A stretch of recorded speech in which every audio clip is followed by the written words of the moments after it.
सभी को आज हम लोग इंडिया गठबंधन के लिए हम लोग प्रचार पे निकल रहे हैं और मजबूती से शानदार।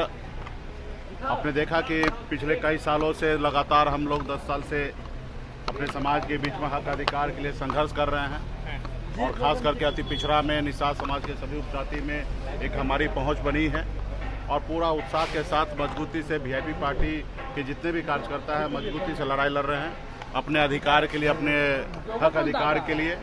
पिछले 10 साल से नरेंद्र मोदी जी की सरकार है, किसी का नहीं सुनते हैं, जो उनके मर्जी मन आते हैं वही करते हैं। आप कोई भी व्यक्ति अपने दिल पे हाथ रखकर सोचिए कि ये देश में लोकतंत्र है या राजतंत्र है। आज देश में लोकतंत्र खत्म हो रहा है, ये ऐसा लग रहा है कि हिटलर शाही है। आप बताइए कि आप लोग कभी सुने हैं कि डायरेक्ट कोई मुख्यमंत्री को उठा के जेल में डाल दिया जाए? हमारे देश में दो मुख्यमंत्री को देश में जेल में डाल दिया गया है। एक भी युवा को रोजगार नहीं मिल रहा है। अग्निवीर के तहत 4 साल पे रिटायरमेंट किया जा रहा है। सिर्फ 5 किलो चावल ही आज नरेंद्र मोदी जी समझ रहे हैं कि विकास है, लेकिन सिर्फ 5 किलो चावल ही देश में विकास नहीं है। हर एक व्यक्ति का अच्छा कपड़ा पहनने का उनका अधिकार है, उनके अच्छे बच्चे अच्छे स्कूल में जाके पढ़े उसका अधिकार है, वो बेहतर जिंदगी जिए वैसा अधिकार है। आप बताइए कि 5 किलो चावल में हमारे देश को सिमट में रख दिया है और सोच रहे हैं कि 5 किलो चावल दे रहे हैं, लोग हमें वोट देंगे। तो देश के युवा को कहीं ना कहीं आज देखिए कि कहाँ तक पहुँचा दिया। रोजगार नहीं है। उन्होंने कहा था कि हम आएंगे और हर साल 2 करोड़ युवा को रोजगार देंगे। आप बताइए कि साल में 2 लाख भी नौकरी मिला क्या? अगर 2 लाख भी मिल जाता तो आज 10 साल हुआ तो 20 लाख नौकरी मिलता। यहाँ 20 करोड़ की बात कर रहे थे। तो मोदी जी कहीं पे भी नहीं है। आज हम लोग क्या मांग कर रहे थे कि निषाद समाज को आरक्षण दीजिए, क्योंकि बरसों से हमारा समाज बहुत पिछड़ा है, गरीब है, कुचला हुआ है। आज बंगाल में निषाद को आरक्षण मिल रहा है, दिल्ली में निषाद को आरक्षण मिल रहा है, तो बिहार में क्यों नहीं? जब देश एक है, संविधान एक है, तो हमारे साथ भेदभाव क्यों? और आपने कई बार वादा किया कि हाँ हम आपका काम करेंगे।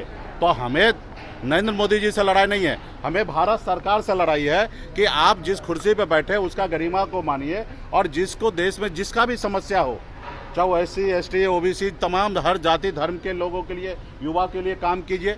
आप नफरत की राजनीति करते हैं, धर्म की राजनीति करते हैं। कह रहे हैं कि कोई फर्क नहीं पड़ेगा आने जाने से। मुकेश ठीक है, वो आज तानाशाह के जैसे जिंदगी जी रहे हैं, वो कोई फर्क नहीं, उनको लगता है कैसा नहीं पड़ेगा। ये देश में हिटलर भी नहीं रहा इस दुनिया में। तो अबे उनके पास इतना शक्ति है, जो चीज नहीं करना चाहिए वो कर रहे हैं। हम लोग कभी कल्पना भी नहीं कर सकते हैं कि सत्ता पावर में आके ऐसे पावर को दुरुपयोग करना चाहिए। आज उनके पास है, पैसा है, धन बल है, ताकत है, ED CBI है, जिनके मर्जी फर्जी केस बना के उनको जेल में डाल देना। आप बताइए ना कि ये लोकतंत्र में सही है? आपने अभी बॉन्ड के जरिए पता चला, आपने देखा कि किस तरीके से चंदा ले रहे हैं। अपने आप को हिंदूवादी राजनीति करते हैं, हिंदू कहते हैं और गौ मांस कंपनी से पैसा 250 करोड़ का चंदा लिया।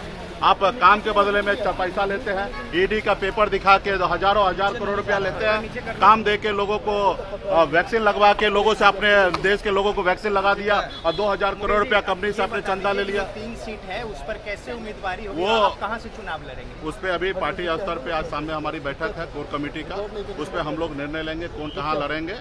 हमारे लड़ाई सिर्फ चुनाव लड़ना नहीं है, समाज में बदलाव लाने की है और निश्चित तौर पे हमारी पार्टी को 3 सीट मिला है। तो 3 सीट पे हम लोग सभी जाति धर्म के लोगों को मजबूती से चुनाव लड़ाएंगे। और निश्चित तौर पे ये भी मोदी जी का ही काम था। देश में 927 पार्टी को उन्होंने खत्म कर दिया। वो बहुत प्रयास कर रहे थे कि मोदी जी की वीआईपी पार्टी भी खत्म हो जाए, लेकिन इसके लिए हम लोगों ने मेहनत किया। चुनाव आयोग जितना बार जो पेपर मांगा हमने दिया और हमने अपनी पार्टी बचाने में कामयाब रहा। हाँ, सिंबल उन्होंने एक गलत तरीके से सिंबल दूसरी पार्टी को अलॉट कर दिया।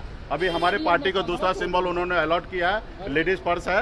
तो निश्चित तौर पे हम लोग संघर्ष करने वाले लोग हैं, पिछले 10 साल से संघर्ष कर रहे हैं और आगे भी करते रहेंगे। लेकिन एक न एक दिन जो तानाशाह है वो खत्म होगा और देश में वही राम राज स्थापित होगा, तानाशाह खत्म होगा। आज जमुई जा रहे हैं, हमारे प्रत्याशी के पक्ष में करेंगे। मुकेश जी